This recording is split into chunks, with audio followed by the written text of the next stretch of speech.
Desiree, founder and designer of Love and Mercy. Here today to introduce my first of many features. This one is called Show Up and Show Out, in which I will interview career women, all of which actually I get to call my friends, and we'll get to dive a little deeper into their career journeys and their past and talk about their walk of life and how they got to where they are today. Hey, Love and Mercy fam, I'm happy to be here. My name's Yvonne Carrasco-Chalmay, and I'm the Senior Director of Baseball at Wasserman. Period. Okay. So to get started, I see you have on a few Love and Mercy pieces, looking cute in them. Yes. So tell me, what does Love and Mercy mean to you, and how does that resonate with you? Just to learn your story, I feel like the meaning behind the brand, like you always say, the love, the hustle, everything that goes into your brand, who you are, your story, your journey to this day that we're sitting here today, on all that effort and beautiful story behind every piece that you make. It's so meaningful to me. And so when I'm wearing my Love and Mercy, I really truly feel inspired by Desi's story. I feel like not only am I validating the strength of her story, but I'm celebrating with you, by wearing your pieces. It's inspiring to see your vision come to life in these beautiful pieces, and I'm here for it. I am here for it. Tissues. Gosh, we're gonna drink to that. Mm-hmm. Okay, so I titled this Show Up and Show Out because I really want to kind of dig deeper and go a level deeper beyond like your traditional women's empowerment videos or women having the platform to share their story. Mm-hmm. I think that, again, too, your journey is very inspiring to me, and just our background and seeing each other like grind and hustle in the sports industry, and to see what you flourished into. And I also feel like women, as women and as minority women, that we don't have a lot of the same opportunities that are afforded to others. And, we don't have no days off. Very true. So I want to know how you show up and show out, and it could be at work, it could be in your home life. Like, as a woman, a successful career woman, how do you show up and show out? Going along that theme of just like who we are as people and recognizing, our individual journeys and all the obstacles that we had to overcome to get here today and to get through our career path and where we are. And we're not even done yet. Right. It continues. Right. And we continue just to advocate for ourselves and, making sure we get that much due and deserved respect. But to answer your question, I feel like I always keep in my heart, all those important people, and especially, my mom, I come from a very strong family of women. My mom, my sister, my nieces, I feel like that inspires me so much to keep going, even on those tough days when you're wondering like, all right, like, am I up for this? Am I up to keep going and pushing the limits on my, on my career and on my personal life, etc., to achieve my dreams? And I just draw a lot from women like you who are dear to my heart and so inspiring.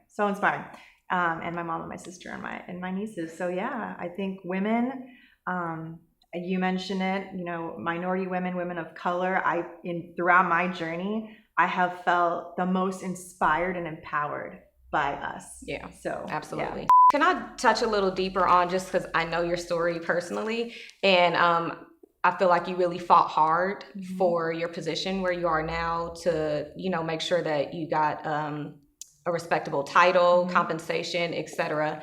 And if you can just give us a little bit behind that, like how was that journey in fighting for that type of equality, pay equality and title equality? I think in time, as you grow as a woman, as you grow as someone in your profession, you know what you're worth. Right. It is unquestionable. Absolutely. There's no one who could tell you otherwise. You know what you're worth, you know what you've done, and you take all that energy and all that confidence that you've earned, because at the beginning, if we're being honest, you don't have that confidence. You doubt yourself, and just the fear of like having that conversation. I think having the conversation is probably one of the toughest parts, to even address it, even though deep down inside what you're worth and what you deserve. But having that conversation, or having the courage to have that conversation, is probably one of the hardest parts.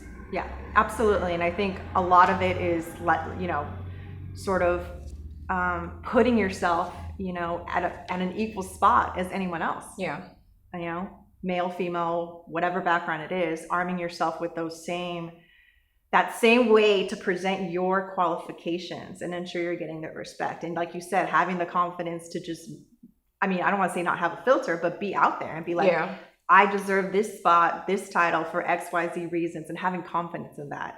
And also demanding in return that you're getting as well that equal respect and those equal opportunities. Because you and I both know, like, getting our foot in the door in the sports industry was hard enough as it is. Listen. So once you're in there, you got to keep it pushing. Yeah. So in that same vein, what is something that you wish you knew then that you know now?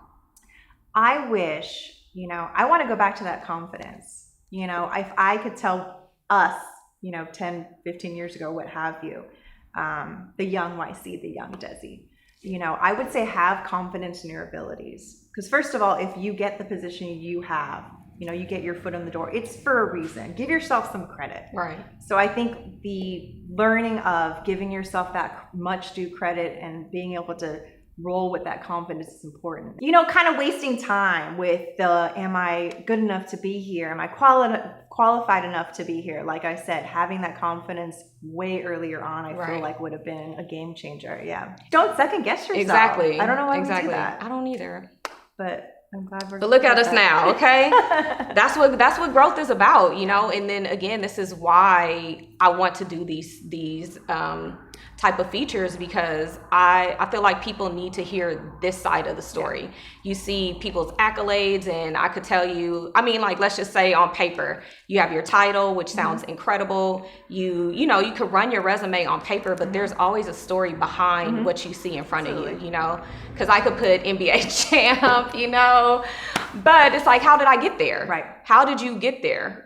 So, and it's like, what challenges did I have to get there? So it's those things that I feel like can help the next woman grow. When women are featured, it's not too often that you see, a Black woman being featured or a woman of color. So like you said, like someone, I would have loved to see this sort of content when I was really young and said, wait a minute, like if she can do this, like maybe I can do it. So I think it goes all the way back to representation and how much it matters. But I very much applaud you for using your platform for this.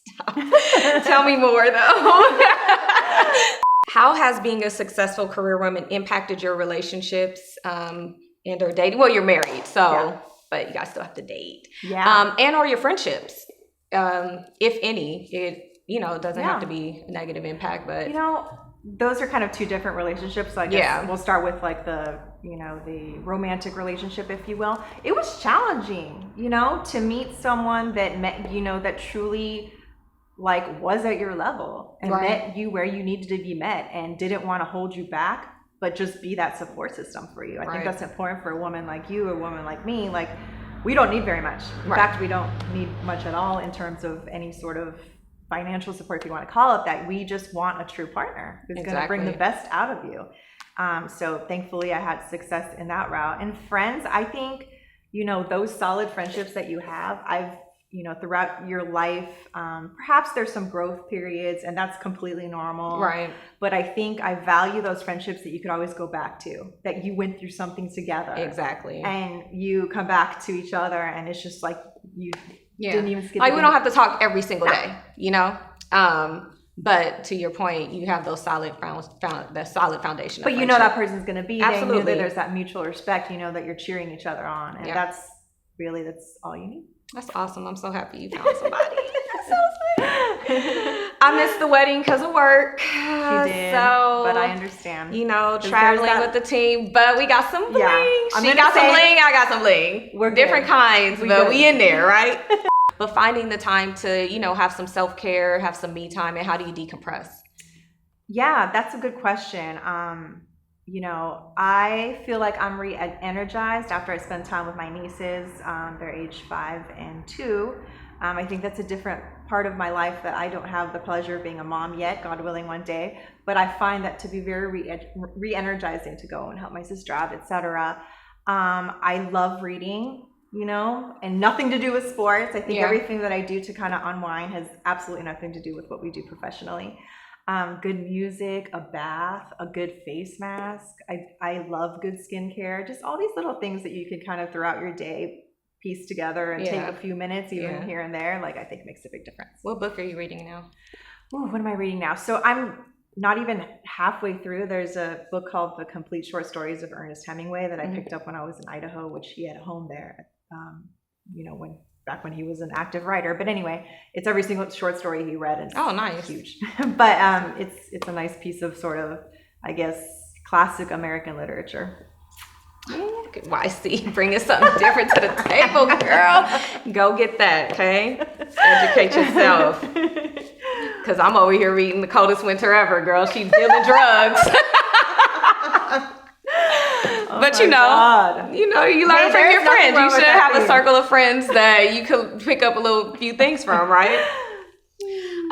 Okay, so after you put your book down and you're totally decompressed, and you're in your zone. Actually, I'm gonna take you back. Okay. What is a song that the DJ plays at a work event that you have to refrain yourself from, losing it? Desi. Talk to me. I want to hear what you got. Don't you put Bad Bunny on. Uh-oh. Girl. Uh-oh. She taking that ponytail down and that blazer off, huh? Yep.